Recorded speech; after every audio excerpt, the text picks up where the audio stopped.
Assalamualaikum warahmatullahi wabarakatuh. Perkenalkan, nama saya Rizky Risa Sucitra dari kelas PTN 01 angkatan 2019 dengan NIM 192404014. Nah, pada pembahasan kali ini saya akan membahas bab ketiga, yaitu pengembangan model desain pembelajaran. Nah, untuk bagian pertama kita akan membahas tentang pengertian model desain pembelajaran. Nah, model pembelajaran merupakan komponen utama dalam menciptakan suasana pembelajaran yang menyenangkan bagi siswa, sehingga siswa lebih aktif, kreatif, inovatif, dan berkarakter.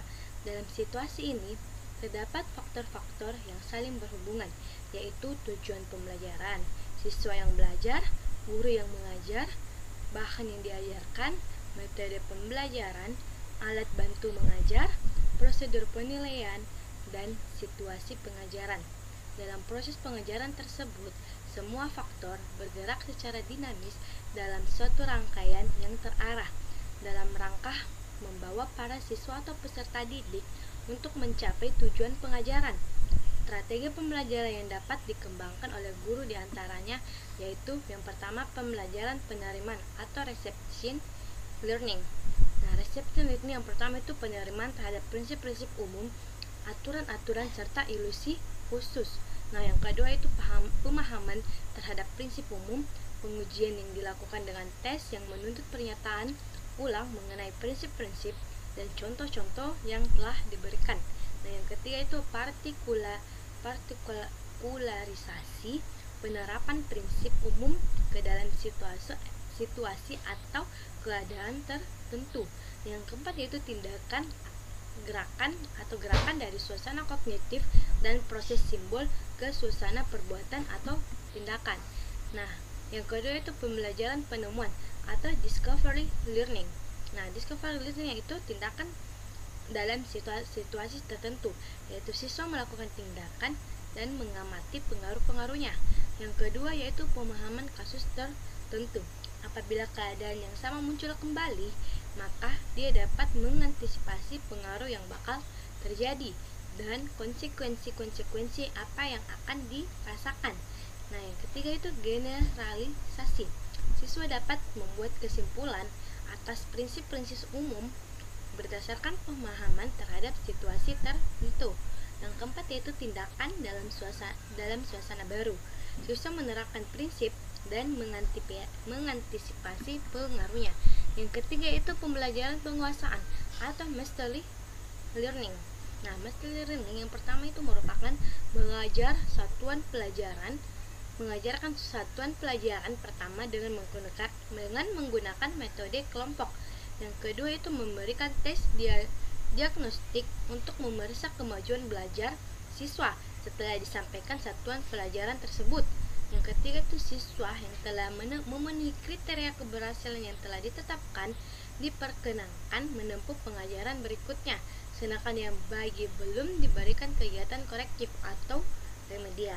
Nah, yang keempat yaitu melakukan pemeriksaan akhir untuk mengetahui hasil belajar yang telah dicapai oleh siswa dalam jangka waktu tertentu. Yang keempat yaitu pembelajaran terpadu atau unit learning.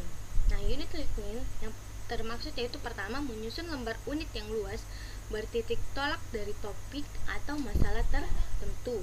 Yang kedua menyusun unit pembelajaran sebagai bagian dari sumber unit yang dirancang dengan pola tertentu.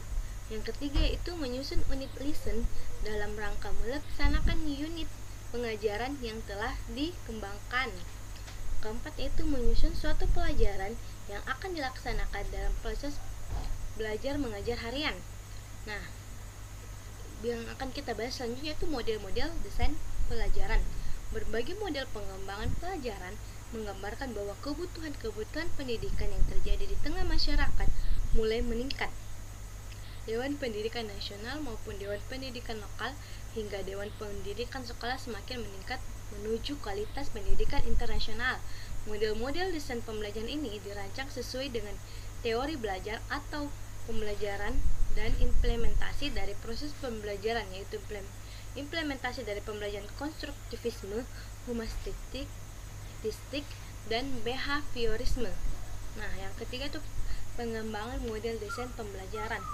Pengembangan model pembelajaran merupakan analisis, desain, konstruksi, implementasi, evaluasi, dan pengolahan proses pembelajaran dan non-pembelajaran, serta sumber daya untuk meningkatkan pembelajaran dan kinerja dalam berbagai situasi, institusi atau institusi pendidikan.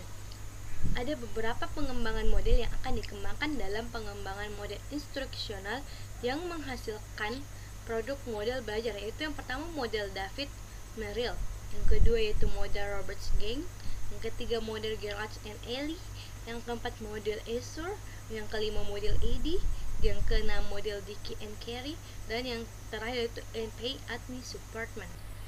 Nah, yang pertama kita bahas yaitu model David Merrill. Nah, dalam perkembangan model ini yang pertama yang dibahas yaitu masalah.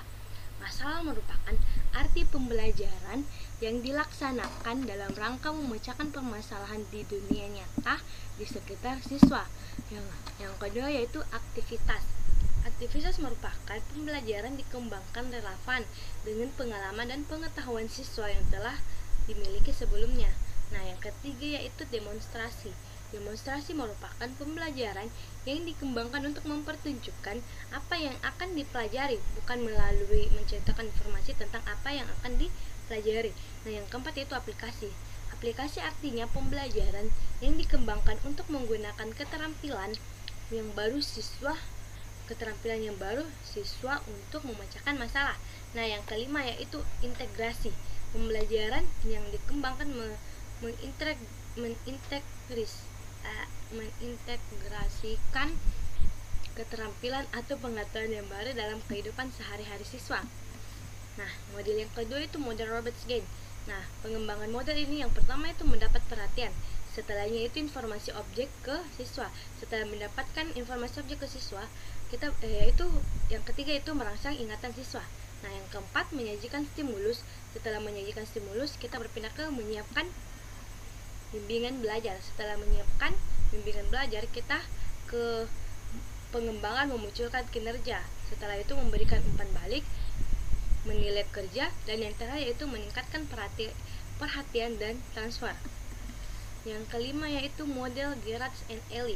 Model Gerlach and Ely yang pertama yaitu kita merumuskan tujuan pembelajaran dulu, sesudah itu menentukan isi materi.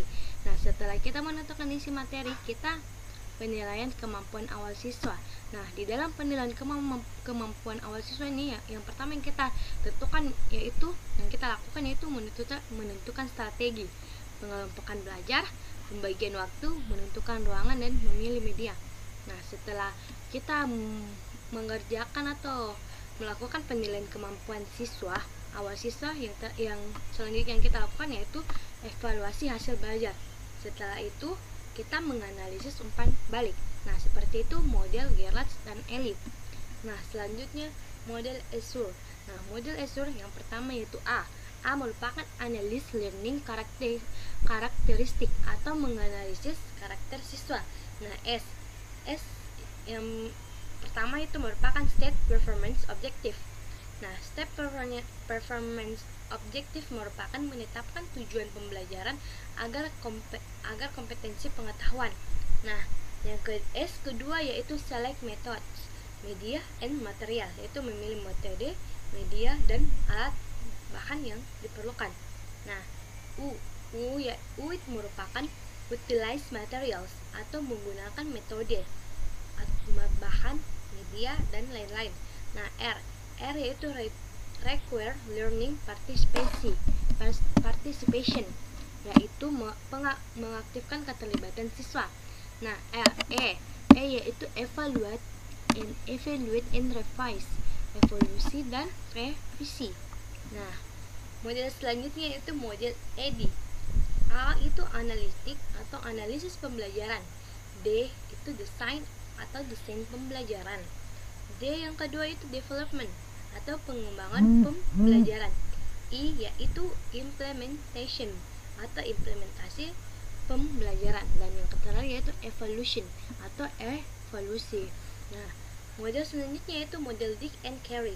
Model Dick and Carey dalam buku The Systematic Design of Instruction bahwa sistem model pengembangan pembelajaran mengacu pada 10 tahapan pengembangan.